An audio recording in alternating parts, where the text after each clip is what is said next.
All right, I think we're almost there. I sent the link to Jimmy again, so. Thank you. All right, I think we are live. I want to say welcome to everyone who is watching online, all the thousands of you. No, I'm just kidding.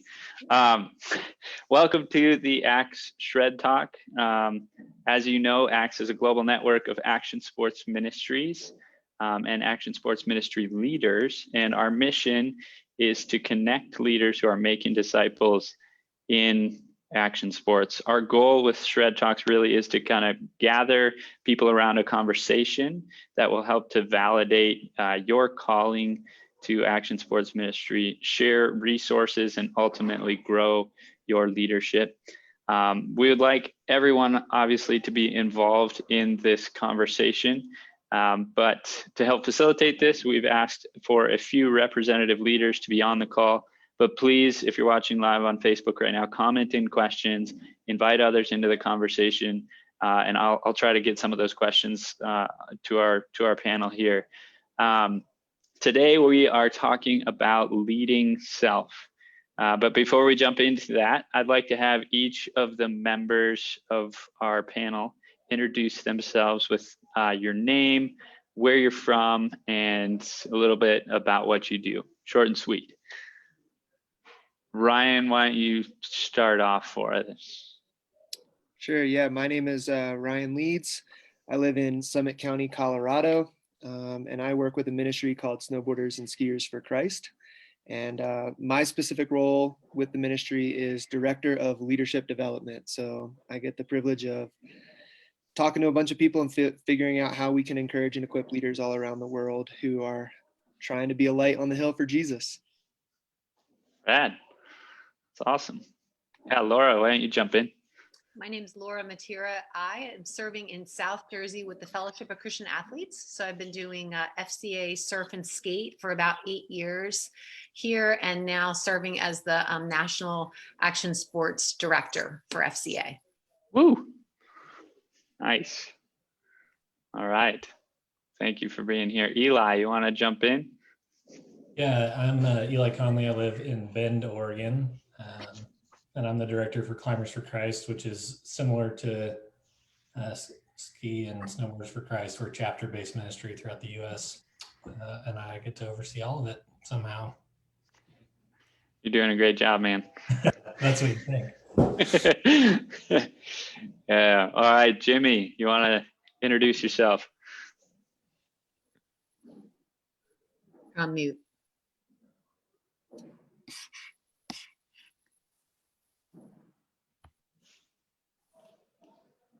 Jimmy, we can't hear you, but you're not on mute, so your microphone's just not working out. How about this? Oh, there you are. Okay. All right, good. It's like a rookie mistake. Technically, my name's Jimmy Page. I've been on staff with the Fellowship of Christian Athletes now for 16 years, and I currently live in Fort Collins, Colorado. So hello to my Colorado friends. And I serve as the West Division Vice President of Field Ministry. So I help to oversee and lead 4 different regions within FCA. That's my awesome. claim to fame is I used to know I work with Laura Matera. I mean, she's the best of the best. Just lower the bar a little bit. Lower the bar a little bit for me. Oh, it's very true. It's very true. Awesome. Well, thank you each for joining us today and to talk about leading self. We're going to get a little personal, and that's cool. Basically, many of us in action sports ministry, we are involved in leading others. So whether it's staff, volunteers, youth, young adults, families, we're leading others. And as a default, I know my wife and I have found that whenever we join a small group at church or whatever it is, we always end up in leadership in some way. So all of you as leaders who are watching, you have that propensity. I think you're driven, you're motivated, and you're always about leading other people especially leading other people to Christ. And so I think it's important that we have a little bit of a health checkup on leadership in our own lives.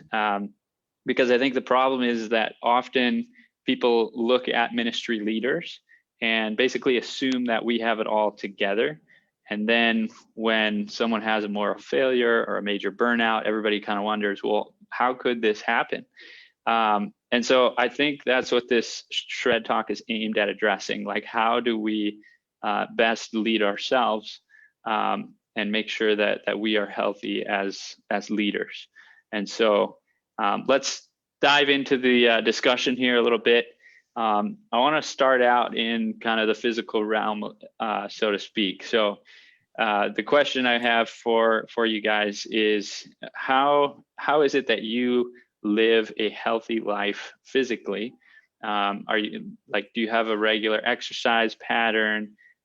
Eating, how do you eat healthy? Are you sleeping 7-8 hours a night, or do you sleep 4 hours a night? What's your kind of sleeping habits? Dive into some of that for me. I know that's a lot, but take it as you will.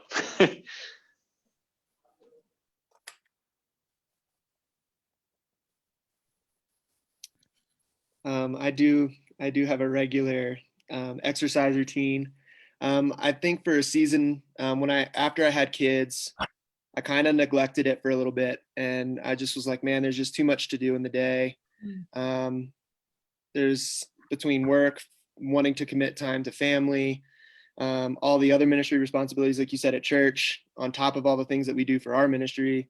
And then thinking like, okay, well, I'm part of a snowboard ministry. Like, I'm out and active anyway. And then I just realized that I needed to get into that routine because it would help me. It would relieve some stress. It would help clear my mind. It actually made me more sharp when I came back to work, because I took an opportunity to step away from my desk to do something that would benefit me. It gave me more energy for my kids. And so I know this is just my personal routine. I know it's not for everybody, but I do a workout 5 days a week for a minimum of 30 minutes, pretty high intensity. It's like I kind of habit stack. So after I put my kids to bed, that's the first thing that I do. But yeah, and then as far as sleep is concerned, again, I think it's one of those things where I carried over some bad habits from college, and then realized, man, if I'm gonna be at the top of my game in all of these different responsibilities that I have, I need to make sure that I'm well rested again, so that my mind can be there, that I can be sharp when I come into work. And then I've always just been a healthy eater, so I don't really do anything so much there. Ryan, I liked how you really pointed out, like, this is for you at this time of your life, because I think that changes, right, depending on where we are in our life. But I think what was really important about what you said is that you made time for it. So I've been working really hard, instead of just getting through the day and just faking it till I make it. I put it on my calendar. So my schedule, I schedule in that workout time. So I'm not going to run out of time at the end of the day. And I'm much like you. I put it, I work out 5 days a week. And then I kind of add in some fun things as well, whether that's hiking or swimming or biking. And I have energy for those things, but my body and my mind and my spirit are all working together. I go down super fast. So if I do not have this in place, like, it's really obvious to everyone around me. And I don't lead well. I'm not a great friend. I'm not a great family member. I'm not good at all the other things in my life. So that keeps me dialed into it. I desperately need sleep. I probably sleep more than any of you. So that fuels me for sure. And I enjoy healthy food as well. So that's been easy, but I want to be in it for the long haul. And so, like, I'm thinking about the end in mind. That's good. Laura, I'll piggyback off of that. One of the things that I didn't mention in my intro is I teach the Fit to Lead segment for all of our staff within FCA. So I have this built-in accountability. It would be difficult for me to go teach 75 new staff every 3 months if the person that stood up there was unhealthy. So I love that built-in accountability. And, one of the things, I guess we're going to try and top each other now. I train every day. Ryan and Laura said 5 times. I got to just say every day. I train every day because I've discovered that if I don't train on a given day, then I'm likely to miss another day. And then before you know it, I'm missing more days than I'm training. So I train every day. Makes it real simple. And one of the mantras that I have, and Laura's heard me say this, win the morning, win the day. If you win the beginning of the day, it sets you up for success during the rest of the day. So for me, my morning routine is virtually the same every day. I get up, I take Athletic Greens, which gets good nutrition in my body every day, makes me bulletproof against COVID. I have no fear about COVID, not just because of Athletic Greens, but that's a nice benefit of it. I train every single morning. I also obviously add spiritual training to that as well, but I'll exercise every day. And it's just the best way to start the day, because then I don't ever have to worry about whether I can fit it in. I make it a priority. Like Laura said, I put it on the calendar. And then another thing I do is I usually tie it to a competition. So I like to compete. I consider myself still to be an athlete of sorts, even at 54. And I love to compete. And when I have an event like a Spartan race on the calendar, that makes me very serious about training and not making mistakes with my food. So. You guys are also like, workout mentality. I'm the skater who's like, I've never worked out a day in my life. I just live active 24/7. But I have noticed that when I was training to go climb a mountain, and I had to run so that I could get my lungs to expand.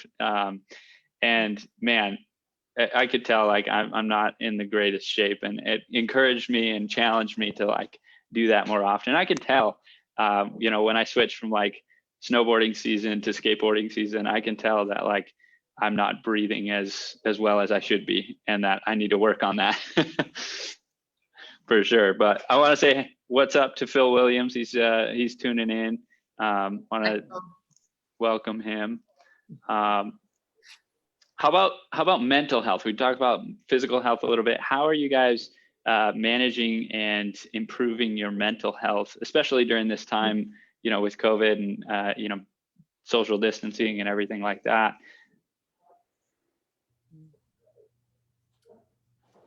Well, I'll jump in, I guess. I don't exercise 5 to 7 days a week, unless you count. Unless you count. After this call, you will, Eli. We'll get you going. Well, I like run laps in my house with my 2-year-old, so. Yeah. But I found for me, the tie is really, and I think for most people, the tie is really obvious between some kind of physical activity and mental health. And I'm a climber, sure, but I'm also a like 80%er in a lot of other outdoor physical activity, and I have to do that to get my head in the right place. And so I've just started tying those things together a lot. Like the weather's finally getting good. Spring climbing season here is really awesome. So like every Friday, I just know that part of my work day is going to be connecting with people outside and climbing, or skiing if the snow holds and it's gross for climbing.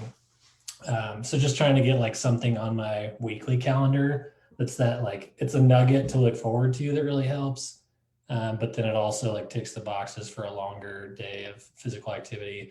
And then because if you don't like train at all and then just go climb, you're gonna suck. I end up like training a little bit during the week. So having those like longer range targets helps physically and mentally stay engaged.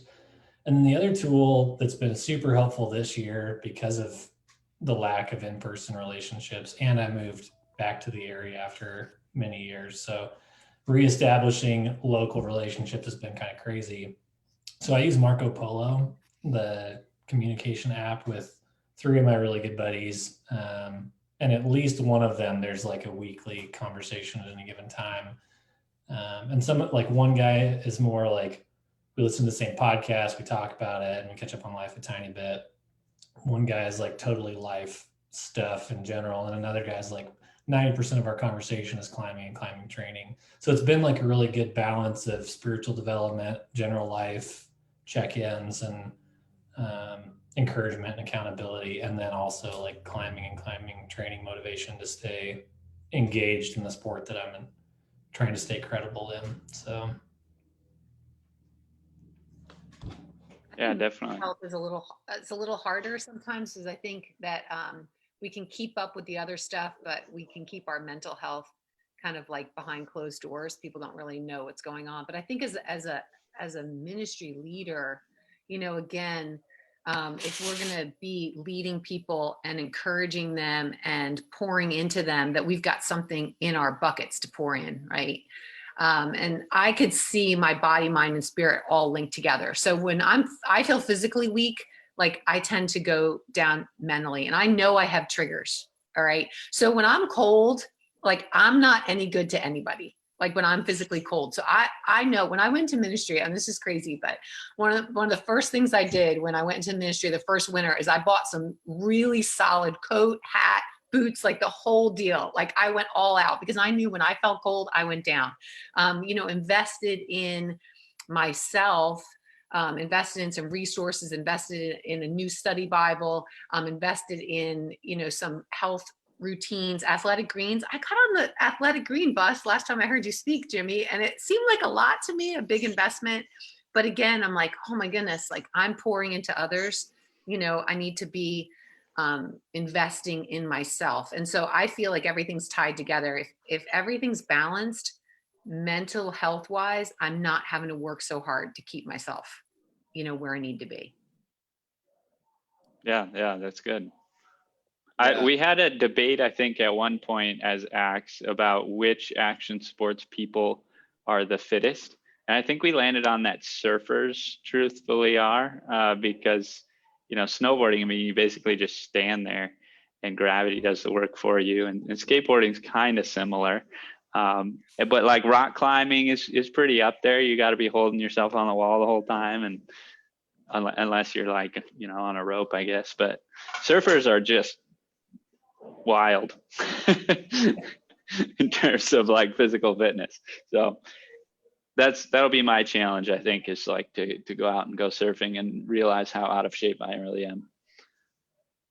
I think it's because you have the least amount of clothes on you, so you have to stay fit. Otherwise it's like, all right, I'm layering up to go surfing. It just doesn't work. But Yeah. I was thinking when Laura was talking about how everything's integrated, that is really true. And I think for me, the mental health piece is really important, because what you think, you feel. So if you're thinking anxious thoughts, or you're thinking about things that are negative or destructive or worrisome or fearful about the future, so my thinking affects my emotion, and then how I feel affects what I do. So but it all starts with the way you think. It all starts with your mental thinking and your mental health. So for me, I really focus on a couple things. One is cutting off the toxic sources. There's so much garbage and so much toxic material that comes in, whether it's news or just junk or stuff through your computer screen or your phone, and it's just all garbage. And even social media can be tough because it makes you compare. So your mental health is so related to the information that you take in, the toxic material of it. So I'm really careful about what I consume. I don't allow a lot of negative stuff to come in, because I know it's going to affect how I feel. And if I become fearful and anxious, then I'm not very healthy physically either, or emotionally. And a lot of times that affects your relational health too. So it is all really integrated. So I really focus in on controlling my thinking, think about the way the Bible talks about, taking every thought captive. Mm-hmm. And then replacing it. So you kind of remove some stuff and replace it with stuff that builds your spirit and lifts your spirit. I find that really helps me a lot. And a lot of times when I'm working out, I'll listen to a podcast, or I'll listen to a book. People ask me how many books you read a year. I say, well, I listen to about 20, and I read about 5, so, but that Growth helps. hacks. Yeah, exactly. Exactly. Yeah, for me, I think they pretty much nailed it. That what they've been addressing is this idea of holistic health, right? So mental, spiritual, physical, and I'm sure there's going to be a lot of overlap in what we're saying here with a lot of that. But I do think that again, it's one of those things that it's probably unique to you and where you're at. So I know for me, like getting outside, exercising really affects my mental health, but I like getting outside and split boarding. So snowboarding can be pretty physical. Oh, true. Sorry. But you get that alone time and you're just out in the cold and in the mountains looking at God's creation. That's like really good for me. And then also I think just communicate, like relationships are huge, especially during COVID, like trying to nurture relationships in any way that you can, whether that be technology or if you feel comfortable enough to meet in person, just trying to nurture relationships. Because we are relational beings, and so we need that. And then finally, I agree with Jimmy. I've been trying to cut out certain things. I read a book not too long ago, or a couple years ago, actually. It was called 12 Ways Your Phone is Changing You. And I really liked the approach the author took because it felt like it was balanced. He said there's a lot of great things about technology, but you have to realize whether or not you're in control of your technology or if your technology is in control of you. And so I tried to put certain habits in place where my phone's off for 2 hours each night so I can spend intentional time with my kids. And, just different things like that. I personally made the choice to delete social media just because there's certain time wasters that at the end of the day, as you're reviewing your day, you're like, man, I wish I did more things like that were actually productive. And so for me, those were choices that were really difficult in the moment, but really impacted my mental health. So. Yeah, that's good. Have you guys read the book People Fuel by, I think, Dr. Henry Cloud? He talks about, I just read it recently, and it talks about relational nutrients that we need in our life. And you guys were reminding me of it as you're talking about mental health and how important it is to have those different relationships kind of bring different things into our life. Like some relationships really bring reality or clarity, whereas other relationships bring a lot of like encouragement and affirmation. And he talks about balancing those things out and seeing what it is that you are receiving from your relationships and what you're giving, and then what you're missing and how to go and find those things. So I thought it was a really good book. It's helped me to recognize some of the areas I'm a little bit deficient mentally and emotionally, and try to think through, okay, how could I proactively go after those relational nutrients for my own mental health and emotional health.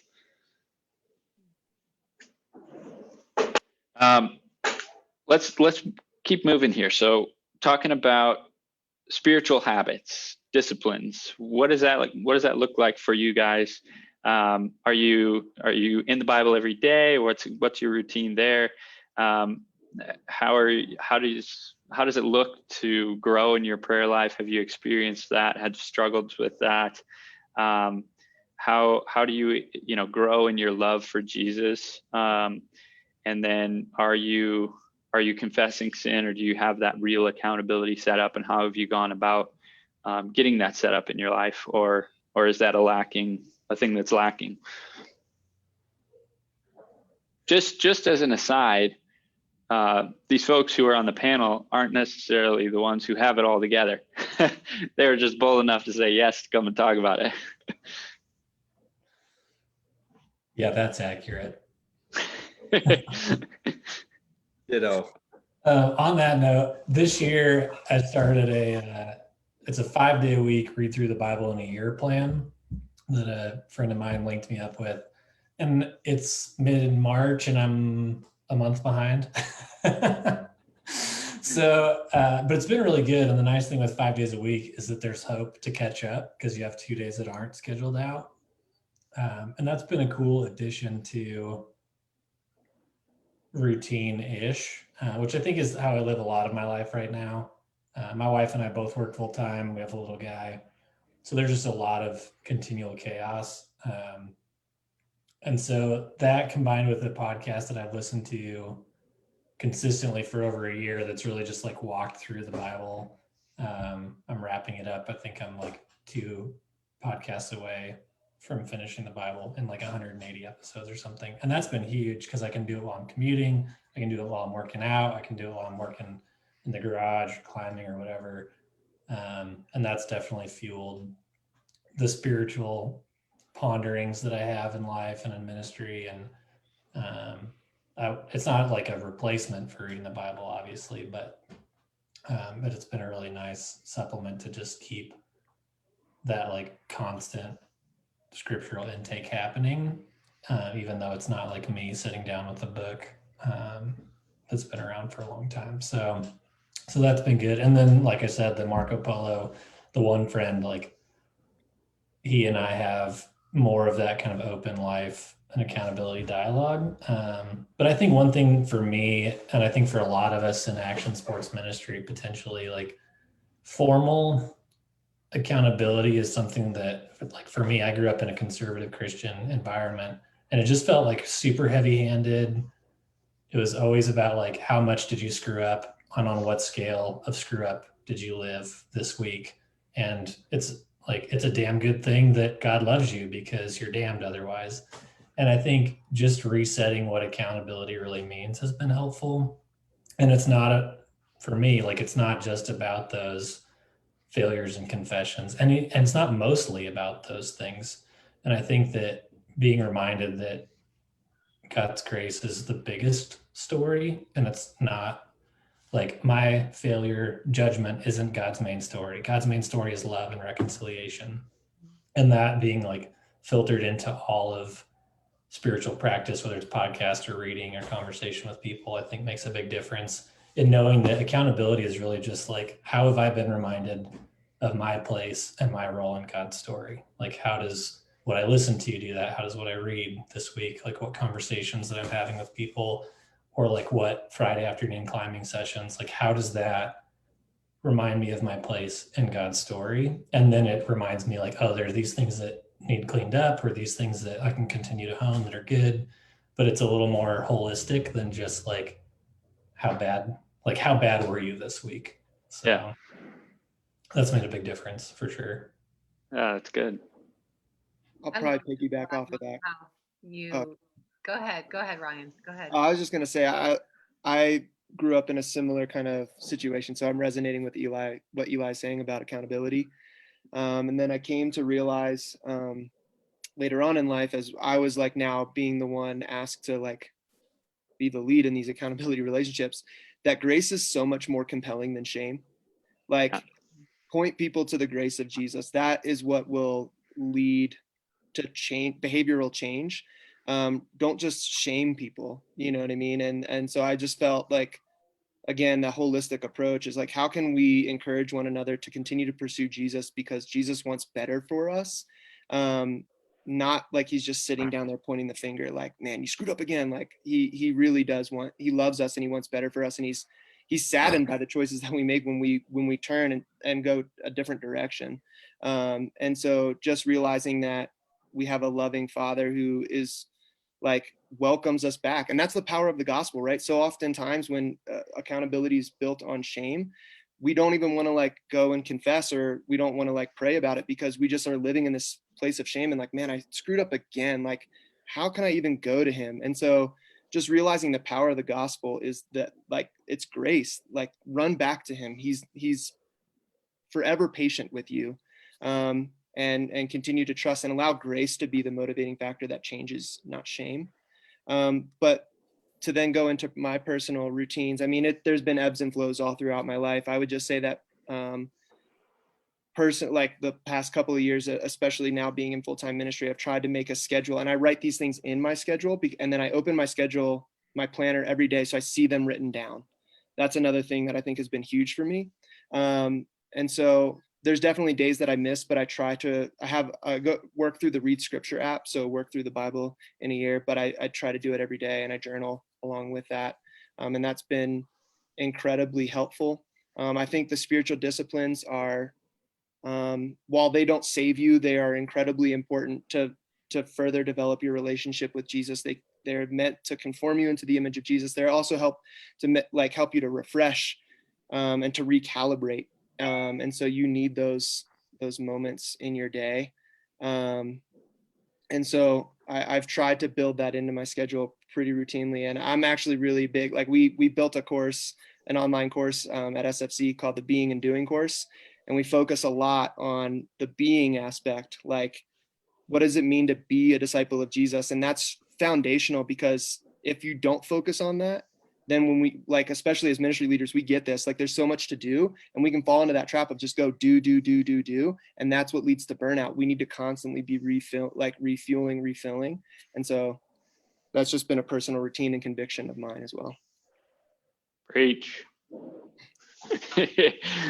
That was good. That's super good. You're getting a lot of like thumbs up, good point from our online viewers and stuff here. That's good.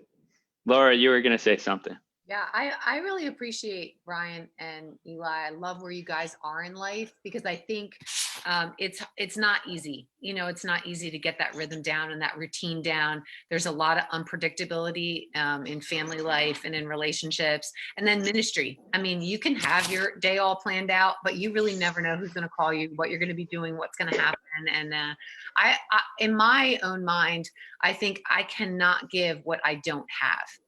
And I'm desperate, honestly, for Jesus. You know, I when I came into ministry, I kind of took a look at who was sitting around the table, and I was thinking to myself, oh my goodness, everybody here is more equipped than I am.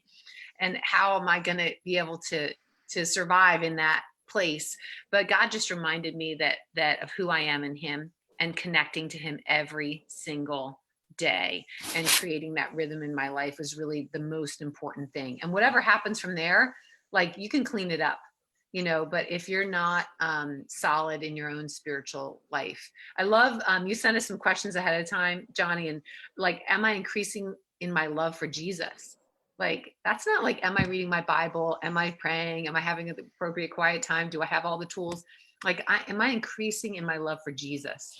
I'm like, wow, that's you know, convicting, I think, and to be thinking about those things every day, because as we're leading and guiding, we want everybody to increase their love for Jesus, right? So, you know, I love that. That's great. But you guys are super authentic. It's really good to hear your voices. Yeah, big time.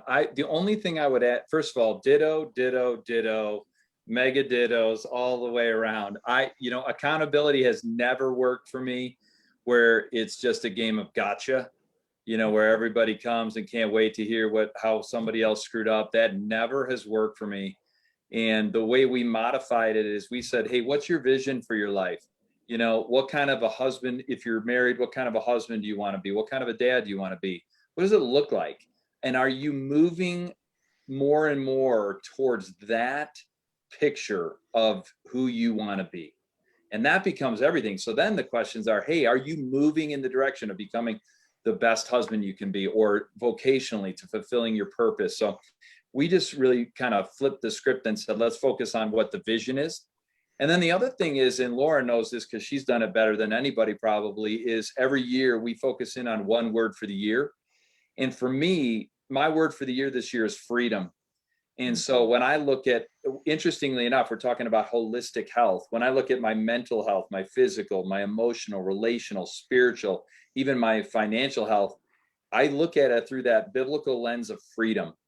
And am I becoming more and more free spiritually? Am I, or am I weighed down by the crud of my life? You know, am I heavier from that, or am I more free? You know, Jesus says in John chapter 8, he says, hey, the Son has come to set you free. Whom the Son sets free is free indeed. He wants us to live that life not weighed down by the regrets and mistakes of the past, and not weighed down by the fear and anxiety for the future, but instead in freedom. So when I take that one single word and drive my focus towards that, and then I bring in biblical passages that kind of support it and enlighten it, then I really experience greater spiritual connection to God and greater life change. Yeah, that's good. Yeah, Phil Goldney chimed in and said, yeah, that grace is the best motivator. And I think that that's extremely important. And grace for yourself. I know as a leader, I can be really hard on myself because I want to improve.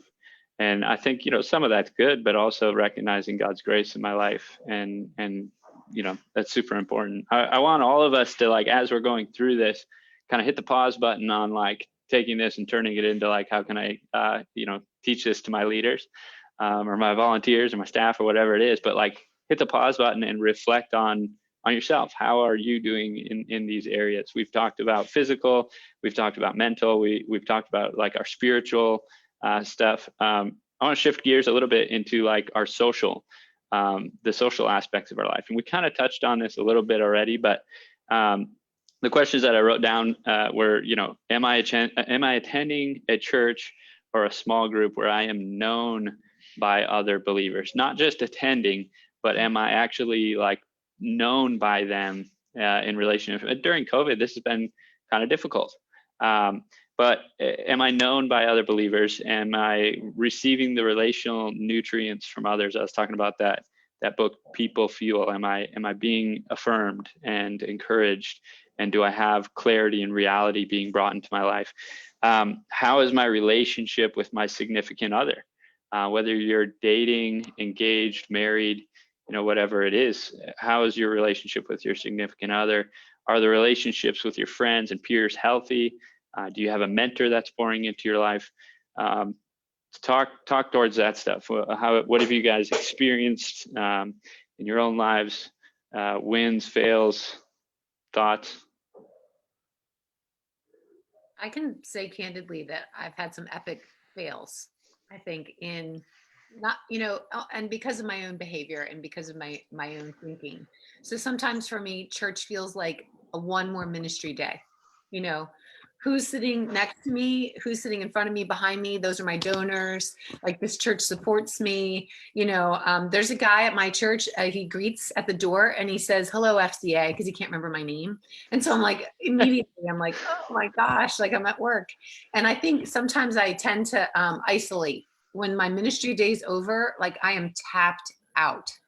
And, so I've definitely had some times in my life where I've suffered from loneliness because I really haven't done the work of cultivating relationships outside of the one where I'm just giving out. And, that had some consequences for me for sure. And so, have to work harder on the other end to turn that ship, but it's worth it. My wife and I were talking about this recently, and we were talking about how we don't actually have a whole lot of friends outside of ministry, and everything kind of gets sucked into that vortex of ministry that like we're deficient in that area in some ways.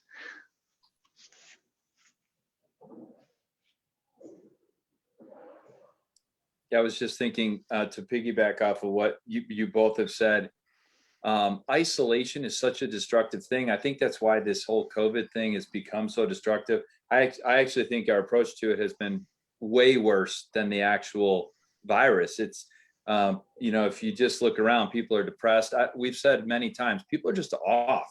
Like, I don't know if you feel that way. Like when you encounter people, like they're either edgy or they're jumpier than normal or whatever it is. But isolation can be a tool of the enemy to really make you feel alone and make you feel discouraged and despair. And so you have to, what I've discovered is I've had to be super intentional about connecting.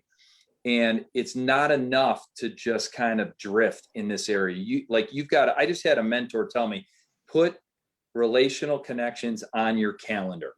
Like, call someone, ask them if you can get together or connect, and do it, put it on the calendar. And that was a game changer for me. We moved from Maryland. Now it's been almost 3 years now. And I went from being, like Laura said, very connected, very known. Same thing with Johnny, very known. Like you're woven into the community for so many reasons. And we had raised our kids in Maryland, 25 years we had been there. We moved to Colorado, where we're absolutely unknown. I mean, completely anonymous, unknown, and it's dangerous. Like, you do not want to be anonymous and you do not want to be unknown, because for me, there's a built-in accountability of figuring you're going to run into people, And that I really had to seek out relationships with my pastor, and we're getting to be buddies, and seek out relationships with my neighbors, neither of whom go to our church. So to seek that out and be intentional, I think is really, really important, especially now. Yeah, that's good. I wanted to chime in here. Jeff had written in earlier about how they do a weekly check-in with their team riders, allowing for 5 minutes of something random. He says these discussions have allowed some great laughter together. And I think that, again, we as leaders, we're very purpose-driven in our relationships, and allowing for something random and allowing for time to kind of break out of that mold is super helpful, because it allows us to receive some of those relational and emotional nutrients like laughter and just encouragement in different ways. So thanks for sharing that, Jeff. I wanted to make sure we got that. What else, Ryan? You jumping in? Sure, I'll jump in. I feel like that question was a really big question. There was a lot of components to that. Yeah, I'm sorry. One of the things that I feel really strongly about is when we talk about spiritual disciplines, we can tend to think about them very individualistically. And that's just because we're an individualistic culture. But spiritual disciplines are also meant to be horizontal and relational. I think of Ephesians 4, and it talks about us growing as a body together into, like, and that's what displays Jesus to the world around us. And so just the importance of that. Now, I've had ebbs and flows in life where like connectivity, super strong. And then seasons where it's not been super strong. Like we also moved to Colorado 3 years ago from Virginia. We were in Virginia for 10 years, very connected in Virginia. Then when we moved here, it was really difficult. But I think Jimmy hit it on the head, like just the intentionality that you have to approach every day with. I recently read a book called Every Day Matters. And I think that that's really true. Like, how are you living today? What decisions are you making today? They will affect what happens to you tomorrow. They will affect the goals that you're trying to reach. And so I think that that's incredibly important. I know that we've even tried to, in our support office at SFC, to like build that into our cultural values as a support office. We're going to play together. We also take time once a week where we shut everything down. We call it fika. It's the Swedish art of coffee, where no computers, no phones, and you just sit down with coffee and you talk. And it can be silly, it can be random, but that has been so healthy for our team, because it's not even like necessarily work focused. It's just like we want to connect, and so I think that that's incredibly important. And then you had mentioned how you're doing with your spouse, and again, ebbs and flows, man. Like there's really seasons where it's good and you have good rhythms and routines, and then we've moved like 3 times in 3 years, and it's like, dang, that wrecks every routine you have. But we have been really intentional within the past couple of months, because we realized just how important intentional time with each other is, because and it goes back to the mental health thing. Like if you're not spending good quality time with your spouse, it can have some negative mental side effects there. So we've tried to build that in every other week. We trade off date nights with a friend. So they go one week and then we go the next week. And it's been really beneficial for our marriage. And so, yeah, I just think like, to sum it up, I think Jimmy said it perfectly. Just try to be as intentional as possible. Realize, as Laura said, with the spiritual disciplines, there's going to be moments where things unexpected pop up. You're not going to be able to hit everything that you want to hit, and give yourself grace in that moment. And then, yeah. That's awesome. You were saying that as a staff, you play together. I think as a husband and wife, it's important to play together. And as you get older and like go through life and have kids and everything, you get into work mode as a dad or as a mom or whatever. And it's important to like pull back from that and have a date night where you can play together, and just, be silly and do fun things. Let's talk a little bit about finances. So are you managing your finances well? Are you working towards being debt free?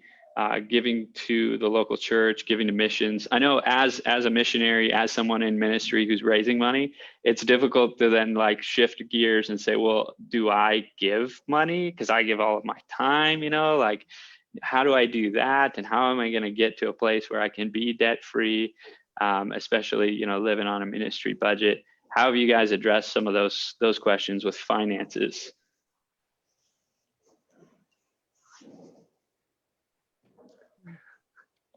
Continual improvement. Crickets.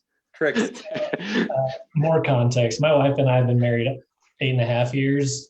We've lived in 4 states and had like 16 addresses. So totally resonate with moving and shuffling. And that has a big impact on all parts of life. But for like the last almost year now, we've had the same jobs in the same place and don't anticipate any change in the next 2 years. And that's made a big difference on being able to just like reorient and restructure our financial lens from like continual adaptation because circumstances demand it to adaptation because we want to refine it. And I think that's a shift that most people go through, whether you're an individual or married or whatever. Like there's a switch that you have to flip. It's about like refining and shuffling for the long haul. And we've been like engaged on getting out of debt and tithing regularly and all those things. And it's looked different at different times. I think that there's a lot of room to just like do something versus nothing being a really good strategy. Same with exercise for me. Or like formal routine workouts. I exercise constantly. It's true. I saw you on the wall last week. Yeah, I do what I can. And so I think just getting the like out of the, if I'm not doing 10%, it's not worth it mode to like, if I'm doing something every month, that's good. Like whether it's like 2 pennies or your entire like life savings, God cares about what we're doing, right? There's like some Bible story about that, I think. So, so just reorienting to that kind of lens has helped. And it's made it easier than to say like, okay, like if this is what our long range goal is, like, how do we get there now? How do we plug money into a savings account for our kid? How do we like plug money into our debt and our savings and our like long-term view if one of us didn't work anymore? And like all of those things, kind of a continual shuffling and refining. And it's not cake and roses. Like no one loves to talk about money. It's crickets. I don't know any spouses who are like, yay, money talks. But just like having those check-ins, my wife and I talked last night and it was like, oh, like I just need clarity. I'm not like, neither of us are irritated. We're just trying to get on the same page. And I think that matters in the home. I think it matters as ministry people in general. And it's a funky tension when you're talking about this with your coworkers who support raise or your pastor who helps facilitate some of your support raising or whatever. So just like getting over the fact that money is a thing, I think is really helpful. Like it's a necessary deal. So let's just talk about it.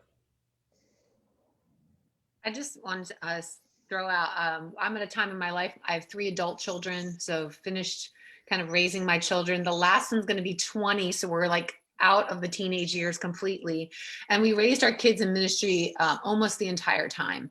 And definitely at the beginning did not have resources for extra things. And so I just want to throw out there for people raising their children or who will be entering that stage, one of the things we always said to our kids when they would ask for things or want things, we would say, that is just not how we choose to spend our money right now. And we're going to be doing this. And instead of saying, we don't have enough money, or what are you thinking we don't have? And that was also speaking to ourselves, that truth to ourselves.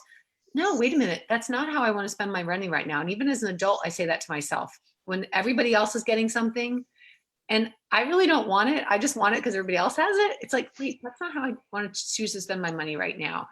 And so like stepping back and speaking that truth to myself. And then, in giving, whether it was a small amount or something bigger, financially, we would always tell our children what we were doing and who we gave to, show them pictures, involve them in that process. But when people gave to us, we would also say, so-and-so just gave to us. They're a family that's on our team. They're a person in our community that's on our team, and that church is with us. So just like kind of demystifying those conversations around money and realizing it's hard, but it can be healthy, just like the rest of our life. That's good. I just want to say real quick that because based off of what Laura just said, we have our she's 5 now. She just turned 5. 5-year-old write thank you notes when we have donors contribute. But now that's turned into when people come over, she says, "Do you give us money?" And I'm like, no. Can't do that. Yeah. That could be your fundraising That like could be the strategy. fundraiser, Yeah. that could be the tactic. I don't. The only I thing borrow that. has been really impactful for me was Dave Ramsey's kind of axiom of live like no one else now, so you can live and give like no one else later. Agree with him or not, I know he's got some people that are like, oh, I'm all bought in, and other people are like, maybe some things. But that one sentence has been, when it comes to our finance, has really like kind of restructured things for our family. So Say it again. live like no one else now, so that you can live and give like no one else later.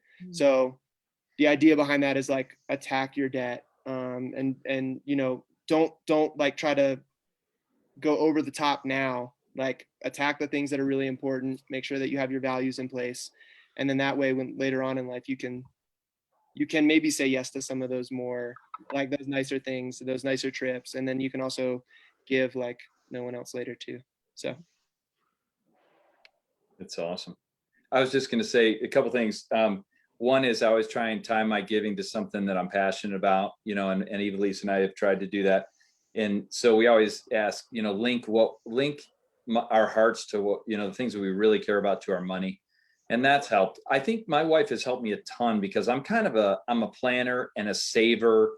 And if, she's like, hey, we need to live too.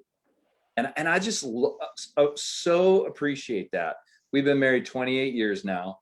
We've done more things that matter from connect. And really what matters most to her is connecting with family and being able to travel to do that. And, not being so tight that you don't enjoy life. And that for me has really given me freedom. You talk about freedom. I remember being so proud about never carrying a balance on a credit card until I carried a balance on a credit card. And then you lose the pride, okay, the pride's dead. So all of us can probably relate to being in situations where we're holding some debt that we don't want. And we've got to be diligent to get out of that so that we can experience the freedom that we want to be able to enjoy life. And I think that's the mix, right? I keep thinking about the end game that I want. I really want to be able to enjoy this life. I believe that God has come to give us life to the full. That doesn't mean we're going to necessarily be prosperous, but I do believe that joy and enjoying things is a big part of the heart of God. So I don't want to be so tight financially that we're unable to really enjoy life. So That's good. What about environment? So think about the world around you. I can see the background of what's behind you and kind of your screens and where your workspace, your office, your home. How do you manage your environment to be a healthy space? And then, Ryan, I think you talked about getting outside in your community and things like that. How do you guys manage all of those things to create a healthy environment? And how are you improving your environment? I'll go on that. I have a real struggle of having an office in a climbing gym. I don't know if you can see. Oh, yeah. Which is a constant reminder that I should exercise. But I recently moved my desk from where I stared at the wall to where I look out the window. And I think it makes a big difference, just like blue sky in it more often. There's mountains out there. Yeah, there's some mountains out there. Do you have That's those? cool. No. And the other thing I did, which was like that I actually have control over because I don't control mountains, go figure. I guess I could. I was going to say. I added a small couch in my office, and just being able to like move chairs if I'm going to read or if I'm going to like be on the phone, to step away from electronics like Ryan was talking about, to just like physically disengage makes a big difference. And I know for myself, like I need to leave a room or work in a different place. I work here 3 days a week and from home-ish 2 days a week. And that makes a big difference, just like having a cycle of different location. And then like spaces for, or like I'm not going to be on a computer, or where I am going to be like full workstation setup or whatever, makes a huge difference. Yeah, that's good. I epically failed by having my office in my kitchen for about 5 years. And not only was it stressing me out, but my family like literally hated me every time they walked through the kitchen, because it just felt like they were actually at my job. And so I don't know why I insisted on staying there, but in this past year, I've moved to this space. And same thing, I've got a couch, put, out things that I enjoy, but I really need to be outside. And so just scheduling every time in my day to be outside and not being stuck to a schedule where I'm like, okay, I'm here for 8 hours and I'm going to get everything done until the bitter end. And then I'm going to leave and it's going to be dark and I'm in ministry and that's just what it takes, so just scheduling in. I personally love to cook. So I cook during the day. I just put time in the middle of my day and I might bake a cake, so I think, and I'm saying that not because just women cook, but like, I think that you are in control of your day in ministry. And this is something Jimmy taught me. It's like, you have your things to do. You have your things to accomplish. You can accomplish them in a day and then get out and still feel sane. Like that's a win. You've won all parts of the day. And so it took me, about 8 years to figure out that I was in charge of my own schedule, but that's been helpful. Yeah, that's good. For me, I have one word on this one is clutter. It is just to remove clutter. So I relentlessly pursue kind of the simple space because I'm not very creative when there's clutter. It bogs me down. And so, to Laura's point about having an office in your kitchen, the first 5 years of ministry, I had an office in my basement, and it was so depressing, like the most depressing thing. And I used to, this is going to sound crazy, but I used to get dressed up to go into the basement because I had to improve my mental outlook. I had to feel like a pro. I had to feel like a professional again because I worked in business for so long. But anyway, clutter, and I'm not a fan of the using the office at home. Sometimes ministry makes it necessary because of resources, whatever. But I've always just trusted that God was going to provide the resources to get me out of the house, so that I could separate my home life from ministry life. And it was super important for my family. I was unhealthy when I was officing at home because I felt stress. I felt tension between having to, feeling like I had to work, and then the kids come home from school and I wanted to be dad. So I felt this constant tension. And I just finally made a decision. I'm not going to have an office at home. I do work from home a couple days a week now, but all my kids are grown, so it's a little bit of a little different. Yeah, that's good.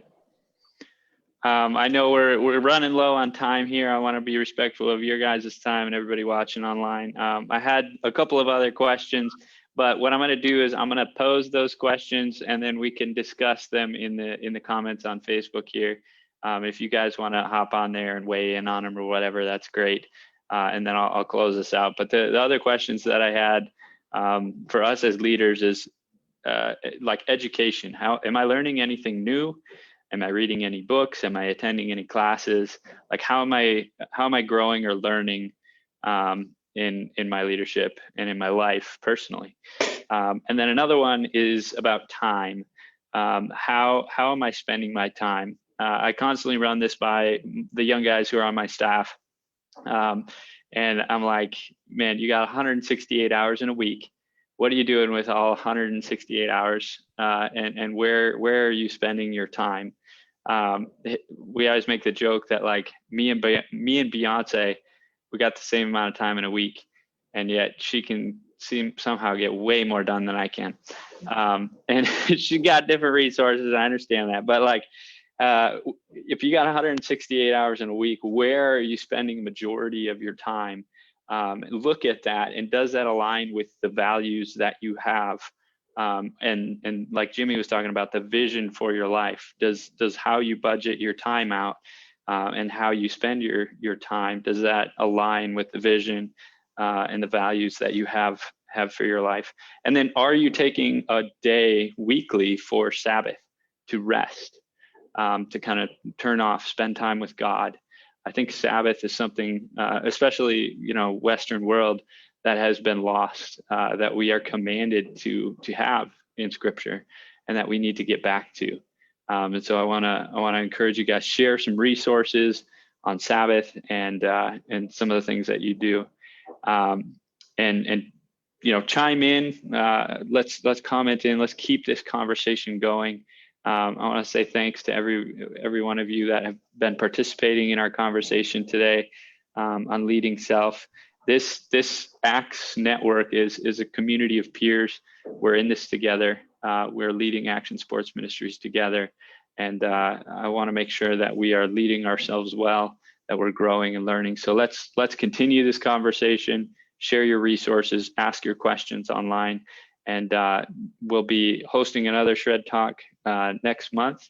It'll be on starting and running a ministry business or business as mission. And so make sure that you tune in, tag some friends, invite some friends who want to be a part of that. It's going to be on, starting and running a ministry business or a business as mission, business and ministry. So we're going to have some experts in that category come and share with us. So thank you guys for joining, and we will see you again soon. Thanks, Johnny. God bless you guys.